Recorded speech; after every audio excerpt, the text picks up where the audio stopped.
Welcome to the Banker Lamp. Please enjoy the video. In this video, I will explain how to make Forza Horizon 5 run better on PC. First, always keep your graphics drivers updated. This is crucial for game performance. Installing the game on a solid-state drive, or SSD, significantly reduces loading screens and improves overall responsiveness. Also, run the game's built-in benchmark to understand your current frame rate and identify areas for improvement. Finally, ensure your Windows operating system is fully updated for the best stability and performance. Adjusting in-game graphics settings is key to boosting your frame rate.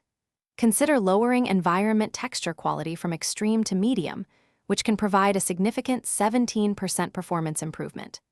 Reducing shadow quality from extreme to high can also give you a 7.5% frame rate boost. For even more frames, turn off night shadows entirely, potentially adding 15% to your performance. Disabling motion blur can also offer a small 2% gain and a clearer view of the action.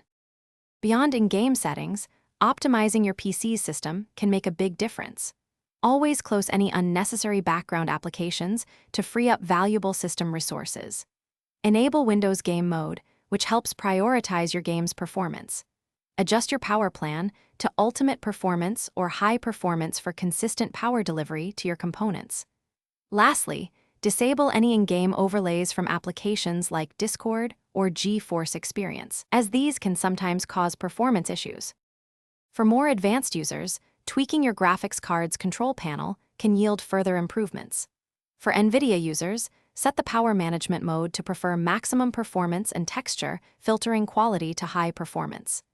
Disabling VSync in both the game and your driver settings can reduce input lag, though it might introduce screen tearing. If you have an AMD graphics card and experience low GPU usage, try disabling Smart Access Memory in your Radeon software for a potential frame rate increase. Thanks for watching. If this was helpful, leave a like and consider subscribing. See you next time.